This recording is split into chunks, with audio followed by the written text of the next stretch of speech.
Êtes-vous fatigué des longs délais d'attente à l'hôpital de nos jours ? Eh bien, nous ne pouvons pas aider avec ça, nous sommes juste une chaîne YouTube. Cependant, nous pouvons rendre les choses un peu moins sombres. Dans cet épisode, nous allons examiner les hôpitaux et les soins de santé au Moyen-Âge. Bienvenue à la folie médiévale.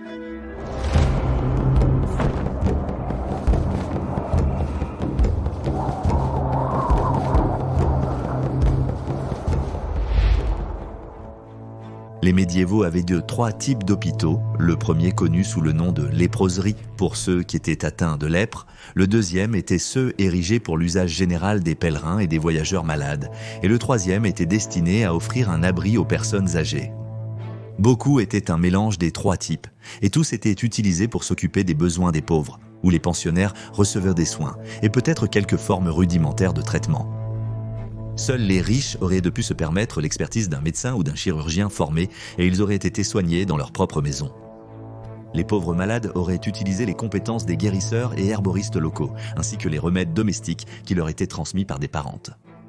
En Angleterre, plus de 700 hôpitaux ont été établis en 500 ans entre la conquête normande et le milieu du XVIe siècle. Beaucoup dominèrent le paysage et étaient construits avec beaucoup de soin et un investissement considérable. L'un des plus grands dans le nord de l'Angleterre était l'hôpital Saint-Léonard à York. Comme la plupart des bâtiments médiévaux, jadis imposants, Saint-Léonard n'est malheureusement plus qu'une ruine.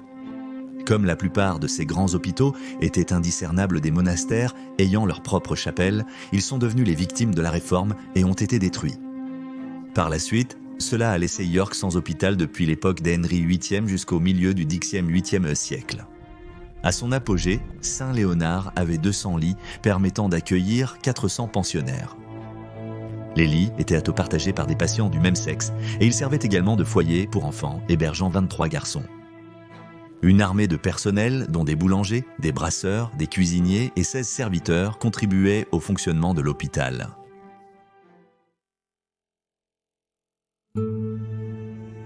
Le pouvoir de guérison de la prière.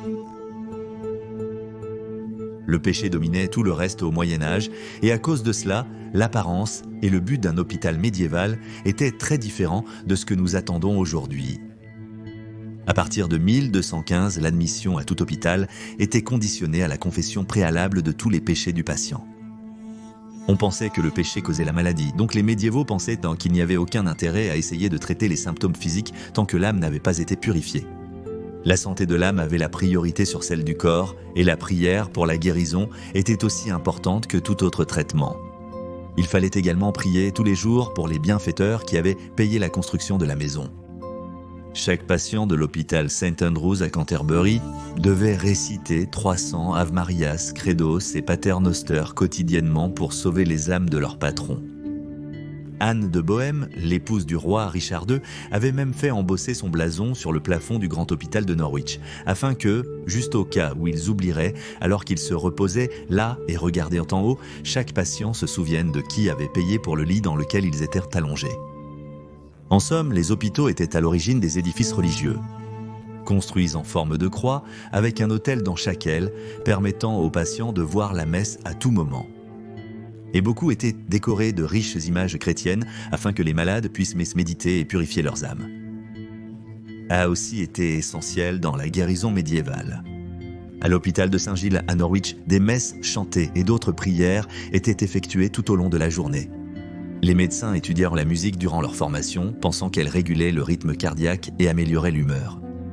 Les plafonds de ces institutions étaient hauts, car on croyait que les maladies se propageaient par l'air nocif appelé miasme. L'idée était de garder les salles aussi exemptes de saleté et d'odeur que possible pour éviter toute odeur aérienne qui pourrait corrompre l'atmosphère. De nombreux hôpitaux disposaient également d'un approvisionnement en eau pour le lavage régulier du linge et de systèmes de drainage efficaces pour l'élimination des déchets.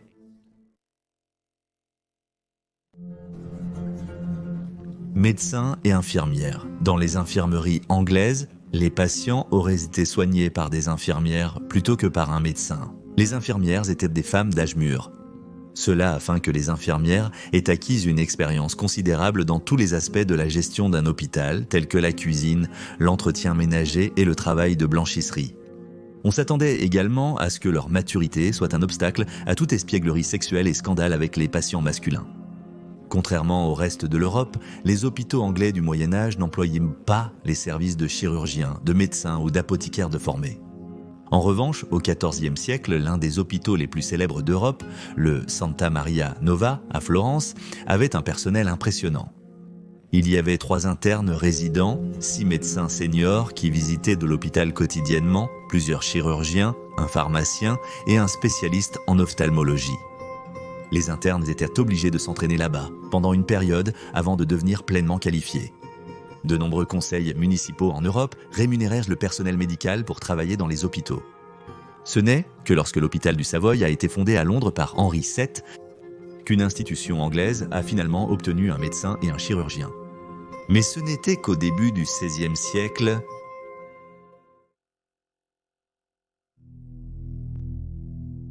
le Prosyria, la plupart des maisons de lépreux étaient établies en périphérie des villes, en dehors des murs de la ville. Non pas parce que les lépreux devaient être séparés, mais parce que les routes entrant et sortant des villes étaient plus fréquentées et donc de meilleurs endroits pour les lépreux pour mendier. Les maisons de lépreux étaient liées parmi les premiers hôpitaux, la plupart étant construites entre les XIe et XIIIe siècles, représentant environ un quart de toutes les institutions en Angleterre. Nombreuses étaient mixtes, combinant lépreux et personnes âgées. À l'hôpital de Buckland, près de Dover, dans le sud de l'Angleterre, les lépreux devaient prêter serment avant d'être admis, et la discipline était stricte. Les patients devaient leur promettre d'être, je cite, « fidèles et utiles, sobres et chastes de corps ». Au XIe siècle, la lèpre était endémique en Angleterre. La lèpre, aussi appelée maladie de Hansen, est une maladie chronique. Dans les stades ultérieurs, elle peut provoquer une perte des extrémités, la cécité, l'effondrement du nez, la gangrène, des lésions cutanées, des ulcères et un affaiblissement du squelette. Beaucoup croyaient que la douleur et l'angoisse des lépreux étaient similaires à celle de la souffrance du Christ. Les lépreux vivaient leur purgatoire ici sur terre, ce qui signifie qu'ils montraient directement au ciel. Cela signifiait qu'ils étaient plus proches de Dieu que les autres, et que leurs soignants et bienfaiteurs accéléreraient également leur voyage vers le ciel en réduisant leur propre temps au purgatoire. La santé spirituelle de ces patients était une priorité, et l'accent était mis sur des sermons réconfortants qui comparaient leur souffrance à celle du Christ. Espérant ainsi que les lépreux resteraient humbles et accepteraient leur sort avec humilité. L'hôpital Sherburn à Durham, dans le nord de l'Angleterre, a été fondé vers la fin du XIIe siècle en tant que léproserie. Il a été construit pour accueillir 65 pauvres nonnes et moines lépreux et était dirigé par 3 prêtres et un maître. Les patients étaient maintenus propres et recevaient de la nourriture fraîche et nourrissante. Chacun recevait quotidiennement un pain et un gallon de bière. Ils recevèrent de la viande 3 fois par semaine, et les jours où la viande était interdite, on leur proposait des œufs, du fromage et des légumes. Ceux qui souffraient de dommages nasaux et sinusaux recevaient un régime alimentaire approprié. 1 fois par semaine, 2 femmes lavaient la tête et le corps des patients. Des sous-vêtements en lin étaient fournis à ceux qui avaient la peau ulcérée, et des chaussures spéciales étaient données à ceux qui avaient les pieds endommagés. Les vêtements étaient lavés chaque semaine et les ustensiles tous les jours. Au début, le patient peut être relativement mobile et capable de participer à des occupations légères comme le jardinage ou la garde du bétail. Cependant, avec la détérioration de son état, le patient nécessiterait inévitablement des soins à temps plein. Mais comme avec Buckland, et même si les détenus souffraient d'une maladie horrible, la discipline était toujours assez élevée. Toute personne prise en train de désobéir était d'abord soumise à une punition corporelle avec une tige avant de se voir imposer un régime de pain et d'eau. En dernier recours, ils étaient bannis de la communauté. Néanmoins, les espaces en dehors de ces léproseries étaient très recherchés. Les lépreux n'étaient pas forcés d'y aller, ils le voulaient, et les places étaient convoitées. Le roi Édouard II a demandé à l'évêque que Joan, la veuve de John Chamber, soit admise à Sherborne comme une faveur personnelle pour lui-même. Chamber avait bien servi le roi contre les Écossais.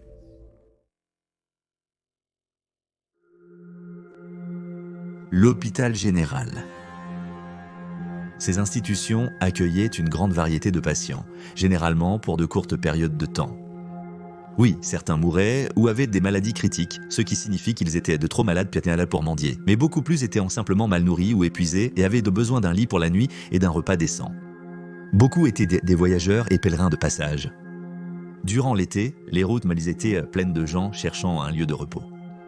D'autres hôpitaux accueillèrent des enfants orphelins et des femmes enceintes, comme le prieuré de St. Mary's Hospital, qui est devenu le plus grand de Londres médiéval.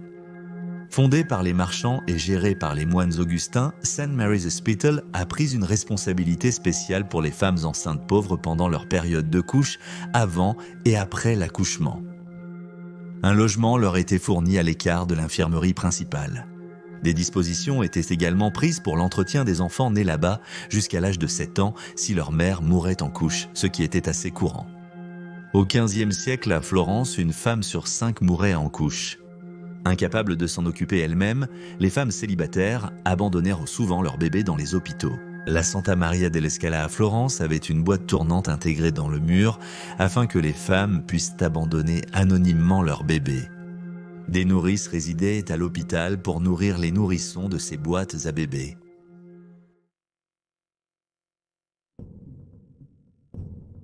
Maison de soins. Économiquement, la peste noire a laissé à la population générale de l'Angleterre un niveau de vie bien meilleur.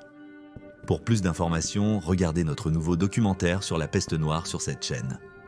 En conséquence de ce meilleur niveau de vie, ceux qui avaient survécu à la pandémie ont vécu beaucoup plus longtemps. Mais en même temps, beaucoup des enfants de ces survivants vieillissants étaient des morts, et il n'y avait plus personne pour s'occuper d'eux. La réponse à la fin du Moyen-Âge était de loger les infirmes, les handicapés et les personnes âgées dans l'équivalent médiéval des logements protégés. Là, leurs besoins sociaux et spirituels pouvaient être satisfaits dans un lieu qui veillait à la chaleur, à l'alimentation, à la propreté et à la sérénité spirituelle du patient. Les médiévaux étaient en fait assez progressistes dans leur idée que l'amélioration de l'anxiété et de la santé mentale améliorerait de nombreux types de maladies. En adoptant cette approche holistique, ils suivirent les idées des anciens Grecs et les révisaient pour les adapter à leurs croyances chrétiennes. Les normes de soins dans les hôpitaux médiévaux étaient variées et différaient d'un endroit à l'autre. Beaucoup avaient un mélange de pensionnaires et ont dû s'adapter au fil du temps en répondant aux changements des besoins sociaux au cours de la période. À une époque où les antibiotiques, les vaccins et les anesthésiques n'existaient pas, le principal objectif de l'hôpital médiéval était de s'occuper des pauvres, des malades et des personnes âgées. Pour les derniers jours d'un médiéval, dont le plus grand souhait était de mourir dans l'église, les hôpitaux les aidaient à bien mourir. Il s'agissait moins de guérir que de prendre soin. Merci beaucoup d'avoir regardé cet épisode de Folie médiévale.